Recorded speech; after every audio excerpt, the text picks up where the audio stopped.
Nélio Vilatti, meu querido amigo, esposo da Nani, pai do Lucas e do Matheus e avô da Sofia. Isso, Linda, linda. maravilhosa. Meu maior amor, Uma boneca. meu amor irresponsável, meu amor livre, meu amor liberto. Ser avô significa entender a liberdade total, porque é um amor livre, extremamente diferente, viu, Cláudia? Eu imagino. Um dia você também. A gente se conhece há quantos anos? 2006, eu acho. Nossa, bastante. Vai fazer 20 anos. 2006, 2007, por aí. Num treinamento na Nissan, que eu fui contratada por uma agência que estava assessorando vocês. Sim. E você me falou uma coisa naquela época que me marcou. Eu soube recentemente, não faz tanto tempo que você me contou isso. Uhum. Você lembra o que foi?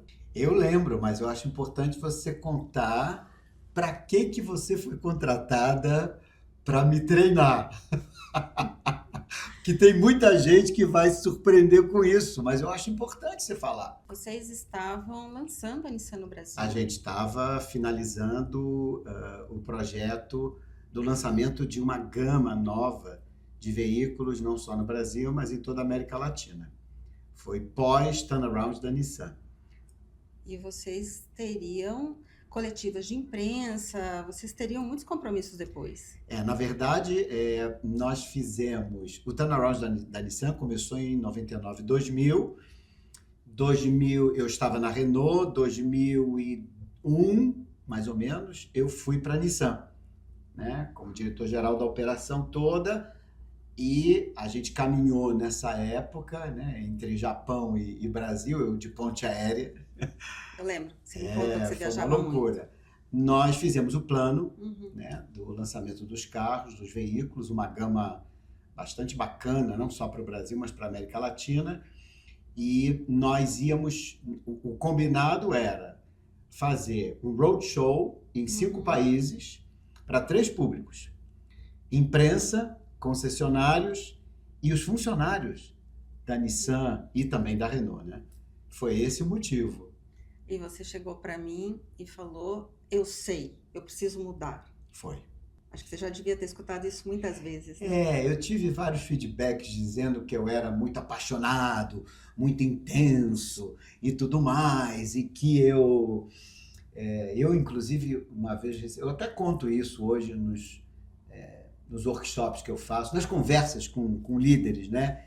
E tomara que os líderes estejam aí ouvindo a gente, porque eu acho que vai ser legal.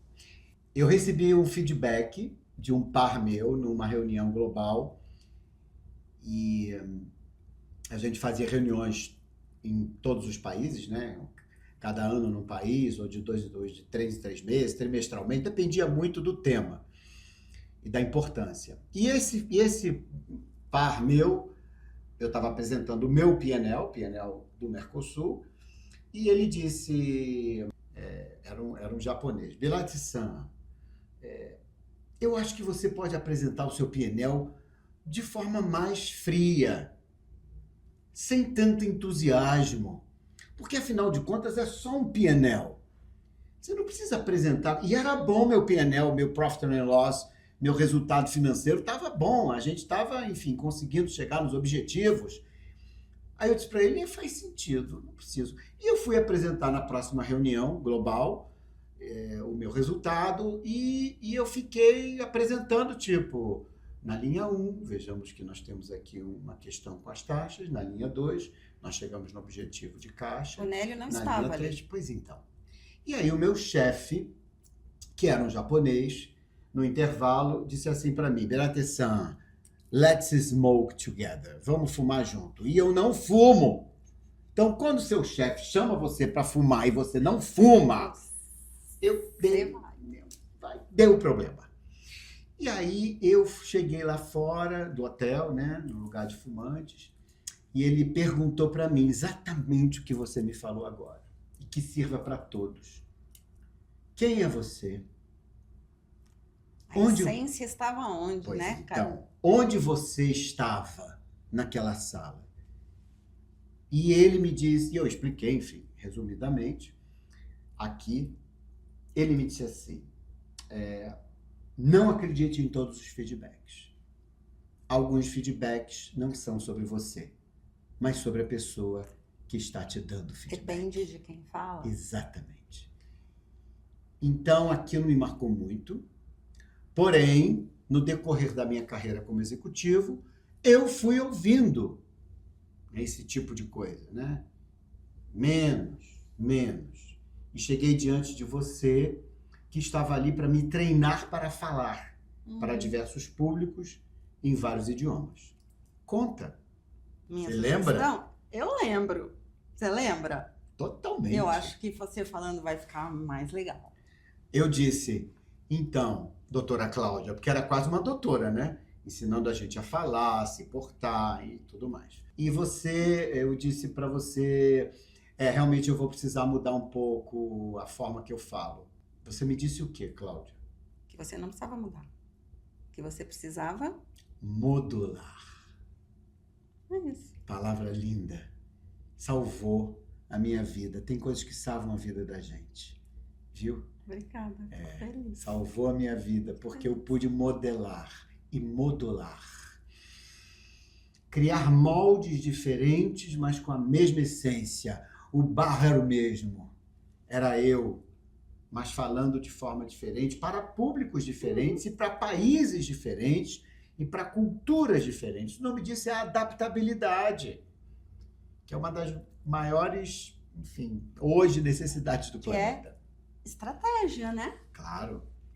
Estratégias diferentes para contextos diferentes, públicos diferentes. Que lembrança boa. E aí depois, porque você é uma pessoa que marca, né? Mas você era cliente da agência, lembra? Uhum. E aí eu não atravesso, né? Isso não faz parte de mim. Até o dia que eu vejo na capa da revista, Sim, certo? foi. Que Nélio fez uma transição de carreira. Exatamente. Aí eu tinha, naquele momento, a permissão para poder falar com você, né? É uma permissão interna, mas era uma permissão. E são quantos anos já, né? Nossa, de transição de carreira, uns 13 anos, 14 anos, por aí. Eu nem sei muito bem, porque eu acho que eu comecei a transicionar antes, sabe? Interessante que eu estou tendo esse insight agora. Eu sempre fico em dúvida do ano exato. O ano que eu saí da Nissan, do grupo Renault Nissan, foi 2008, final de 2007, 2008. Mas a transição de carreira começou antes. Olha. Porque é processo, né? Isso. Até a gente entender que o que nós estamos sentindo é com relação àquilo, à profissão, ao lugar, ao propósito, porque muda. O tempo vai passando, né? E a gente muda. E então faz bastante tempo mesmo. Faz. E eu queria também falar um pouquinho sobre os meninos. E eu sei o quão você preza teu papel de pai. A gente já conversou muito sobre isso. E eu acho lindo. E não é à toa que a família continua muito próxima, né? E eu sempre falo que cada família tem que ter um líder. E é esse líder que vai provocar essa proximidade, né? Que vai ter um comportamento proativo. Mas você teve uma situação difícil quando eles eram pequenos, né? Sim. Aconteceu uma separação. Isso. E pelo que a gente já conversou, e eu já te vi falando isso também em workshops, né? Porque nada como testemunho. Claro. Fala pra gente, como é que foi isso? Porque muitas pessoas passam por momentos difíceis assim, né? E eu acho que escutar quem já passou não deixa de ser um sentimento, traz um sentimento de conforto ou de admiração ou de, nossa, é um modelo, né? Olha só o que ele conseguiu fazer com uma situação que sempre é complicada, né? Talvez uma das situações mais difíceis da minha vida, né? Além, evidentemente, de perder gente querida como pai e mãe, que não tem comparação, mas foi uma separação difícil, foi uma separação traumática, foi uma separação que me assustou, porque foi de repente, e eu fiquei com os meninos, né? O mais velho tinha de 13 para 14, uma coisa assim, o mais novo 10, muito, muito pequeno, assim, pequenos, né? Porque são duas crianças, né? Um na fase de adolescência e tal. E eu fiquei meio sem saber o porquê que aquilo estava acontecendo, eu não conseguia ver. O executivo tomou muito conta de mim. A verdade é essa, eu errei muito, né? Como executivo. E como pai, como marido, e até como executivo, porque quando você está bem na família, quando as coisas estão mais redondas, quando você está plenamente feliz, você leva isso para dentro da corporação. Eu hoje estava falando isso com uma empresa, com líderes de uma empresa. Eu disse assim, gente, para de achar que a empresa tem que fazer você feliz. Leva a felicidade para a empresa. Sai de casa bem, entendeu? Tenta ficar bem dentro da empresa. Para de ser um opressor em todo lugar, entendeu? Fica bem, tenta ficar melhor a cada dia. E é justamente a partir do teu círculo mais próximo. E eu não estava tendo isso, só que eu não sabia, Cláudia, eu não tive alertas. Então, tomara que as pessoas me ouçam, porque as pessoas precisam alertar as outras. Cara, tá demais. Você não tá... Eu tô sendo impactado negativamente por você. Vamos conversar. Eu não tive. Esse alerta não veio do jeito que eu imaginava e precisava, até que a separação aconteceu. Foi um susto, um trauma, né? Demorou muito para eu resolver. E é claro, eu assumi os meninos e, enfim, você falando sobre ser pai, é o papel mais importante da minha vida. Quer dizer, agora não mais, porque o papel mais importante passou a ser o avô, tá?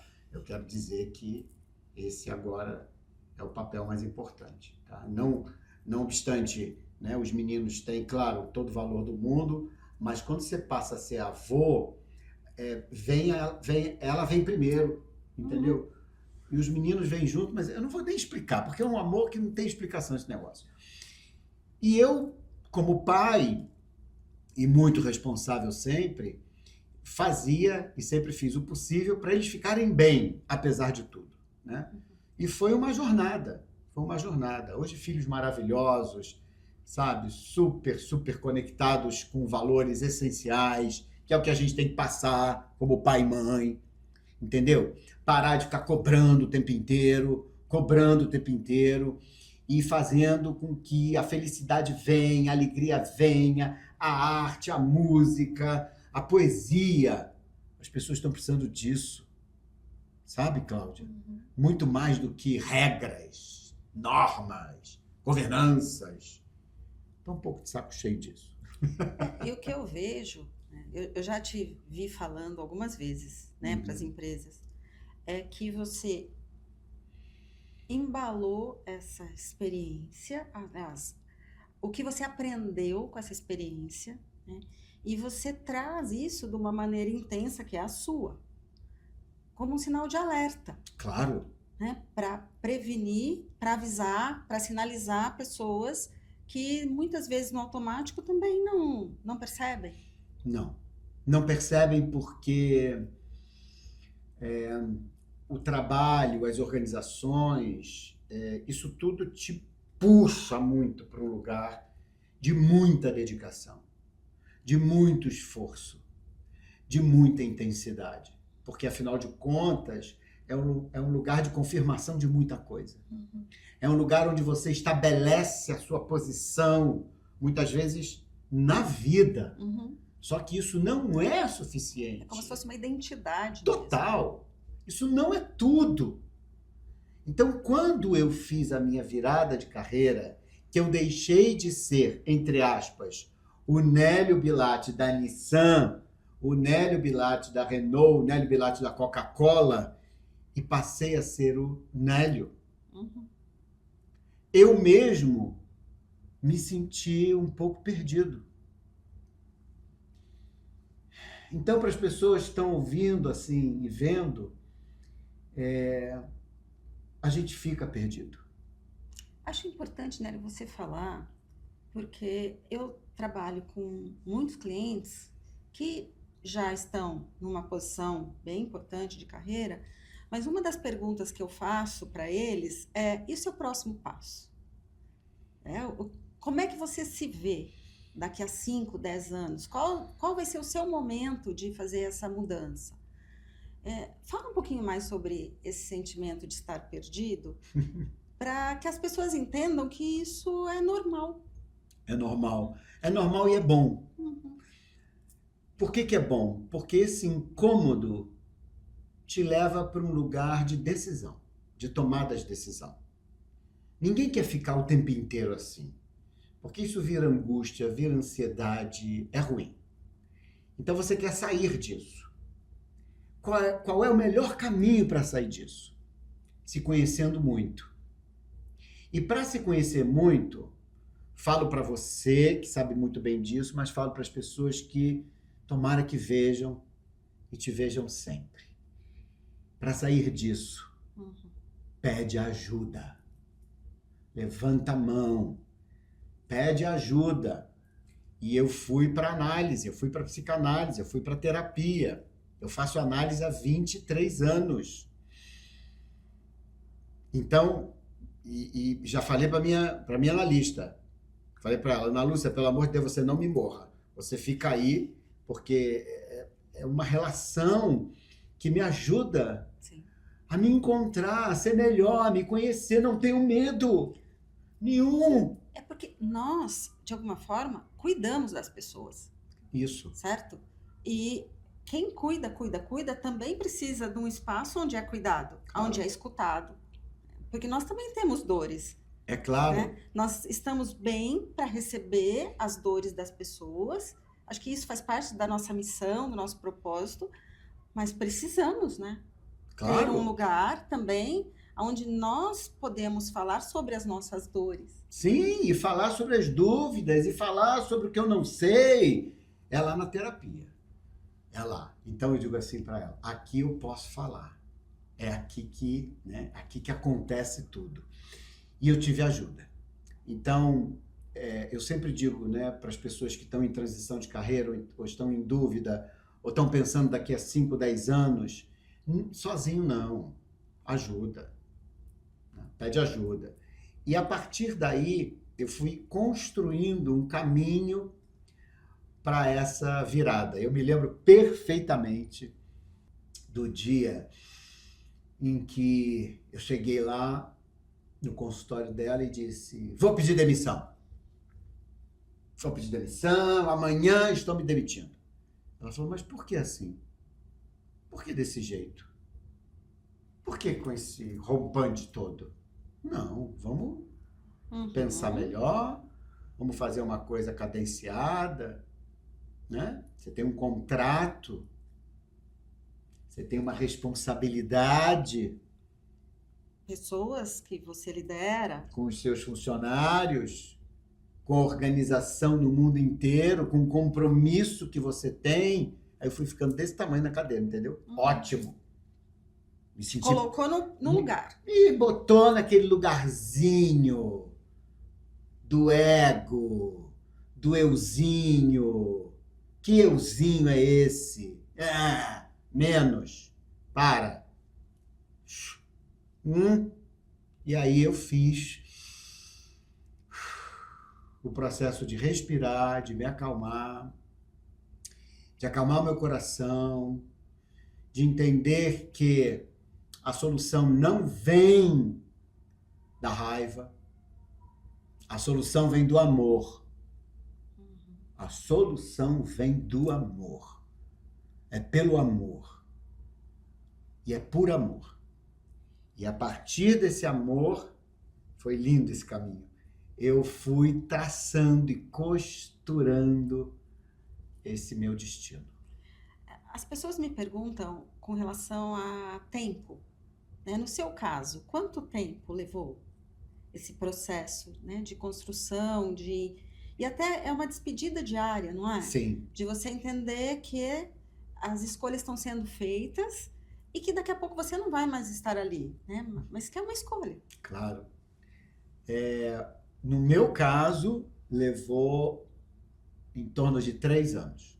Eu fui amadurecendo essa ideia, eu fui construindo esse caminho ao longo de 3 anos. Especificamente no último ano da tomada de decisão, é que veio a ideia mais concreta do que eu ia fazer, né? Mas sobre quem eu era, sobre a minha verdade, isso veio antes. E sobre o que você faz? Então, você teve uma ideia do que ia fazer, mas eu vejo que existem mudanças. Sim. Imagino que nós vamos repetir as mesmas coisas, né? Me conta, como é que foi esse processo, né, da decisão de ter saído da Nissan, essa transição de carreira? Porque a transição não envolve só uma mudança de endereço, né? Mas tem o status, tem bônus, tem várias coisas que o executivo está acostumado, né? Mas eu queria entender como é que foi essa construção do conteúdo e como é que ele tem sido até hoje. Cláudia, que pergunta maravilhosa, tomara que ajude.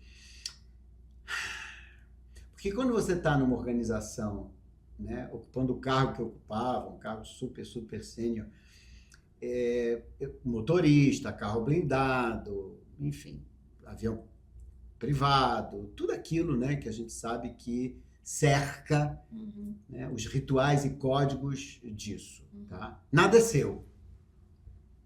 Nada é seu. Mas você tem disponível e faz Claro, parte da tua vida. Você vai incorporando isso como se fosse seu, tá? A verdade é essa. Então, só vou te contar quando eu saí, antes de eu sair, Natal.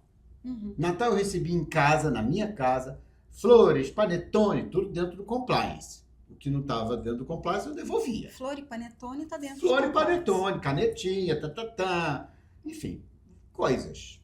Festa, tal, Feliz Natal, próspero ano novo, senhor Nério, papapá. Em minha casa não tinha espaço para tanto panetone. Eu podia vender panetone na esquina, você tá entendendo? E eu adoro panetone, mas era muito panetone. Eu acho que as pessoas ficam achando, o que eu vou dar? O panetone. Diversos sabores. Então tinha muito panetone, muita flor, muita coisa, muito biscoito, tudo. Saí. Primeiro Natal pós minha saída. Eu recebi uma garrafa de champanhe. De um fornecedor. Uma agência, uma pessoa especial que me mandou aquilo. Aquilo me marcou tanto, mas tanto, porque não era sobre mim o antes.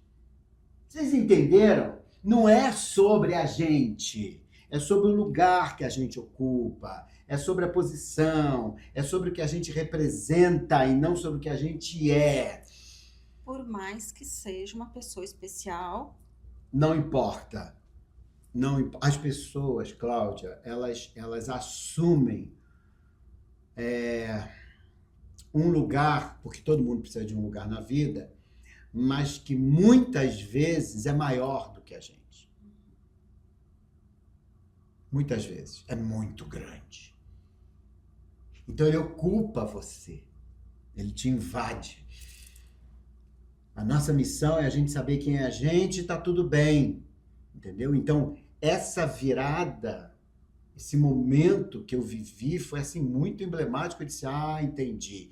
E eu fui formando conceitos evolutivos do que eu queria entregar para o mundo. Do impacto que eu gostaria de ver nas pessoas e nas organizações, que está muito ligado a ajudar a criar um espaço, de alguma forma, sem garantia nenhuma, que as pessoas e as organizações precisam ter um lugar e um impacto positivo na sociedade. É sobre o positivo. Uhum. É parar de infernizar a vida do outro, você tá entendendo? Uhum.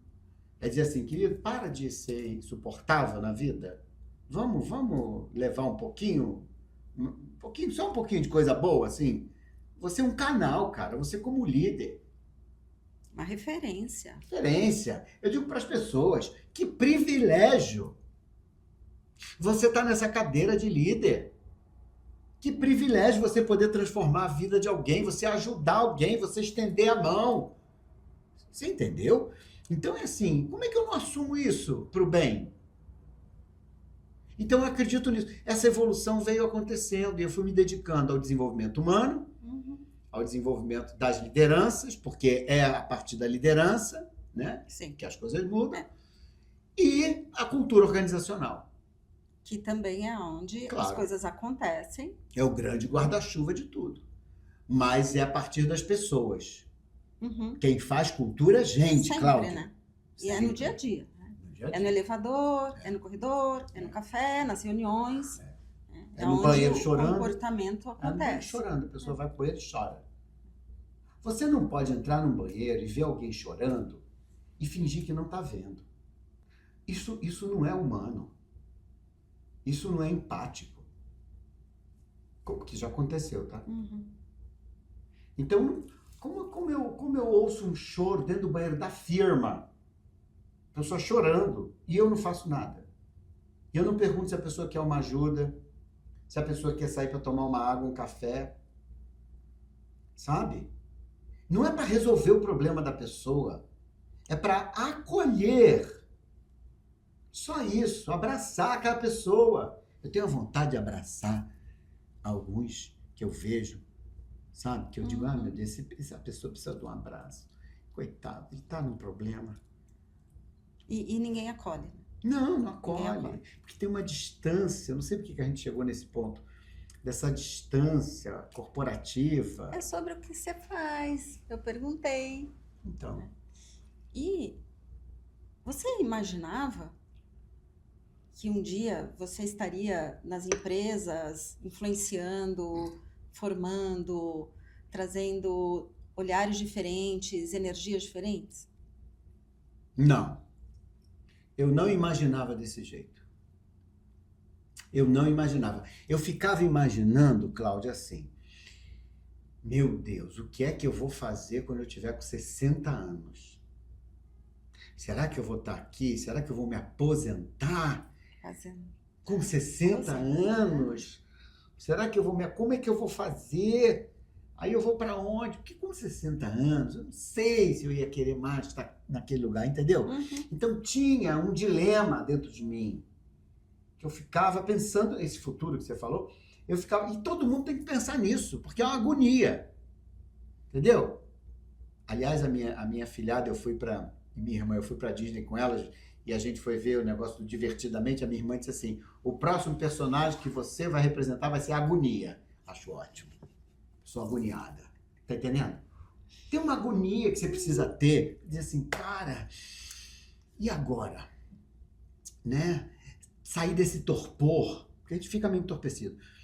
E aí, esse fator, né, do incômodo, da agonia, né, do que faz você se despertar, se autodespertar. Não precisa ninguém te despertar, não. Ele é fundamental.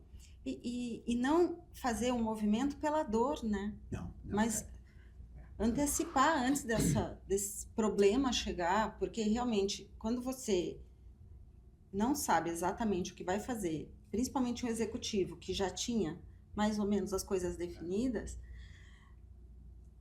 pode dar medo. Pode dar medo. A gente planeja demais.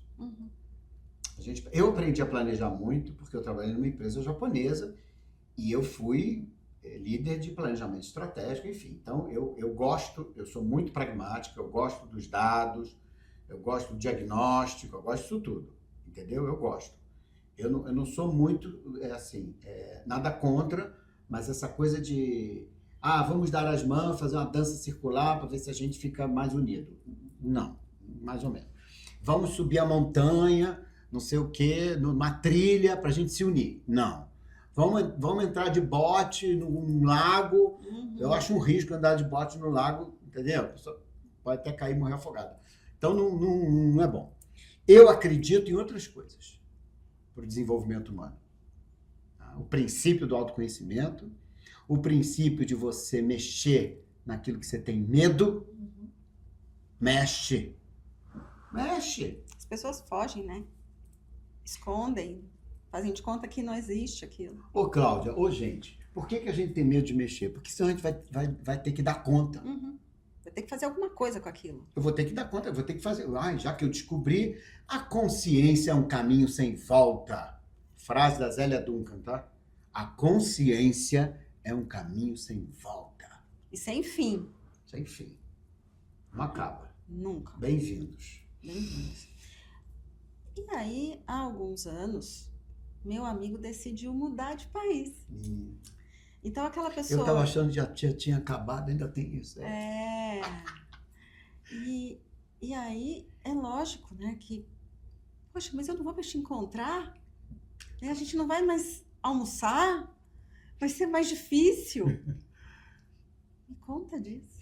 Gente, foi uma conjuntura. É o que eu digo, né? Se o universo está vindo, se a coisa está se aproximando, você vai vendo, né, a onda chegar. Uhum. E aí não tendo medo da onda. Escuta, não tendo medo da onda... Quem tem medo da onda aqui? Ou então você... que tem gente que vai andando para trás, né, da onda, né? Eu vou andando para trás, mesmo que a água esteja fria, como é na Europa, em alguns lugares, claro, em Portugal a água é fria. Ou então você entra, você tá entendendo? Molha um pouquinho a nuca, o pulso, dá um tchá e pá! Mergulha. Vai. Claro, você tem que aprender a nadar. Sem aprender a nadar também não é assim. Arriscado. Calma, gente. Arriscado. Muita calma. Bom, veio lá um projeto na Europa de uma empresa global e o head da empresa virou e disse assim: Nélio, vamos faturar por onde? Eu disse: pelo Brasil. Pelo Brasil? Não, vai ser muito imposto, não sei o quê. Por que a gente não fatura para a Europa, pela Europa? Eu disse: mas eu não tenho empresa na Europa. Ele: por que você não abre a sua empresa na Europa? Eu falei: nossa. Ótima ideia. Que ótima ideia. E foi muito fácil, muito rápido, né? Então começou daí. Por enquanto eu não morava na Europa, escuta.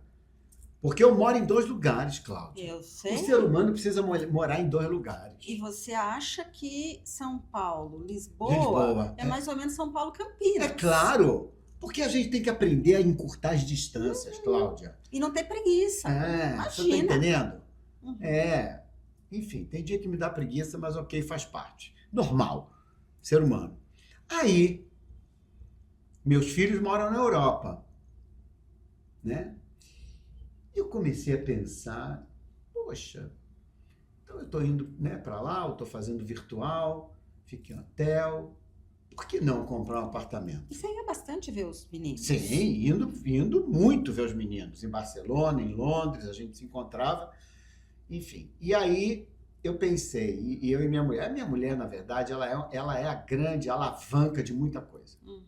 Muita coisa na minha vida. Então, eu ia falar, e a Nani topa, né? Ela topa não, ela incentiva, ela coloca força, potência, coragem, né? Ela faz os cálculos financeiros, graças a Deus. Ela é muito especial, né? Muito, muito. É o amor da minha vida, é a mulher da minha vida para sempre. Ponto. Para sempre. E aí, eu virei e disse, vamos comprar um apartamento. Foi tudo rápido, porque quando a gente acredita, Cláudia, quando a gente confia, quando a gente tem fé, outro dia eu falei pro líder, meu querido, tá faltando fé na sua vida. Fé. Acontece. Sabe? As coisas acontecem. Pô, você vai. E aí eu tive fé, eu digo, vamos embora. E deu tudo certo, tudo se abriu. Tudo foi acontecendo. Eu disse, agora como é que vai fazer pra gente morar cá e morar lá? Ela passou no doutorado na Universidade de Lisboa, está fazendo doutorado em sociologia, meu orgulho, maravilhosa, Nossa, maravilhosa. corajosíssima, tá entendendo? Enfrentando tudo, passou, estudiosa, acadêmica. Ela é. Coisa mais desafiadora da minha vida na mudança para Portugal e aqui lá foi levar a quantidade de livro. Pô, eu não aguentava mais levar livro, Cláudia. Malas Mas não e malas. dava para deixar aqui na casa daqui? Não, porque ela tinha que estudar lá, porque a universidade está lá. Eu não sei quantos livros eu levei. Eu acho que dá até para abrir uma loja. Tá entendendo? E aí aconteceu, né? Meu trabalho está aqui no Brasil. Eu amo o Brasil. Isso aqui é uma terra maravilhosa, Cláudia. Saramago tinha razão. E olha que eu já morei fora, hein? Saramago disse, você só enxerga a ilha quando você sai da ilha.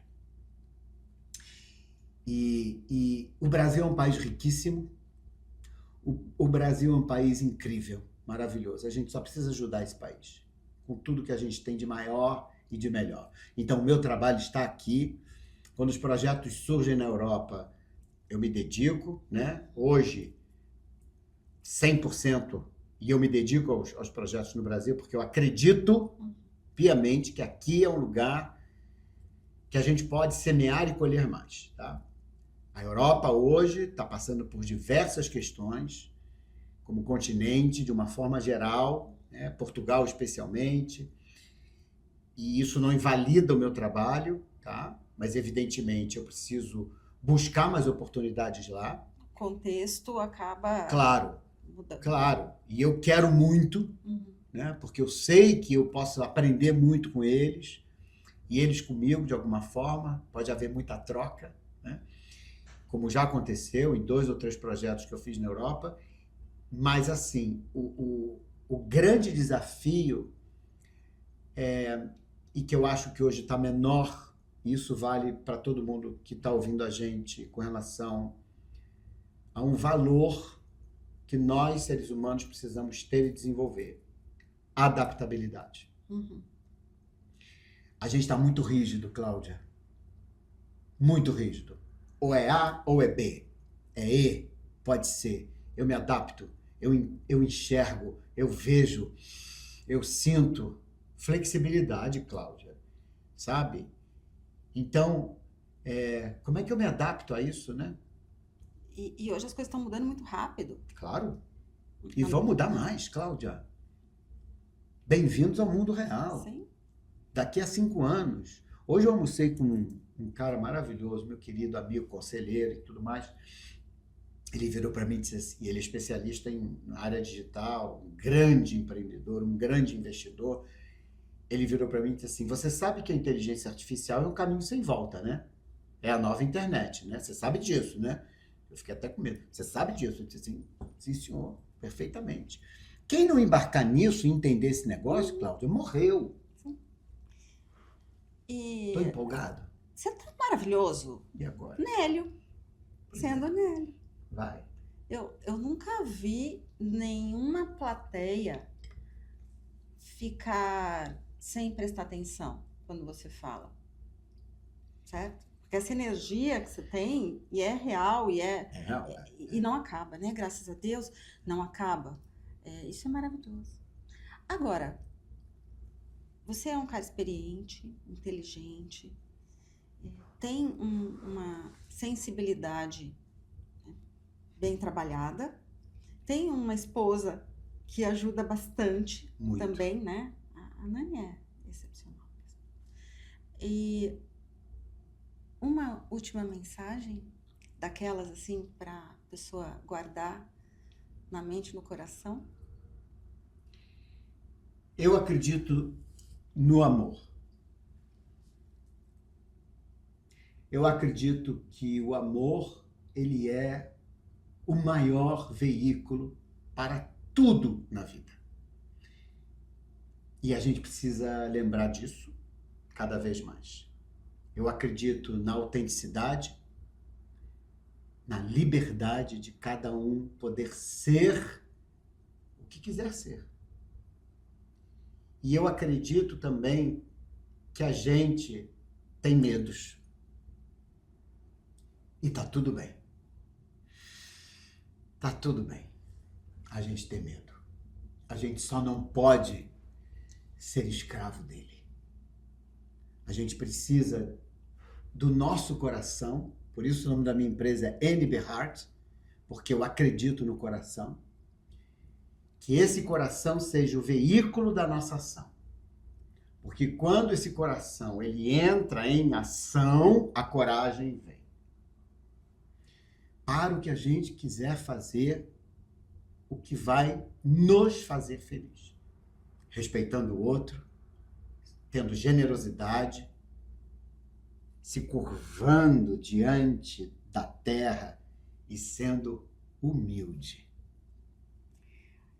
Te escutando, eu comecei a lembrar da quantidade de pessoas que nós temos em comum e da forma comum, mas comum num bom sentido, que elas se referem a você. Eu tive uma conversa semana passada com uma pessoa que a gente conhece, e aí quando fala sobre Nélio, sorri, quando fala sobre Nélio, coloca alguma palavra forte, e eu acredito que a gente gera sensações nas pessoas. Eu acredito não, a gente gera sensações nas pessoas. Né? E te escutando, o que você gera é amor.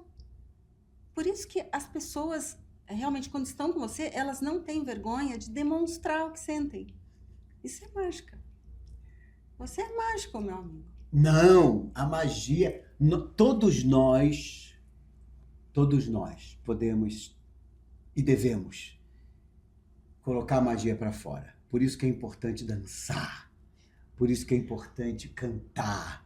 Abraçar. Por isso que é importante abraçar. Por isso que é importante morrer de rir, vendo desenho animado, sabe?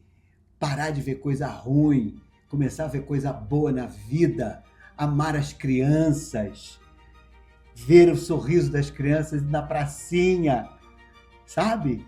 E amar os velhos, porque um dia nós seremos um deles. Obrigado.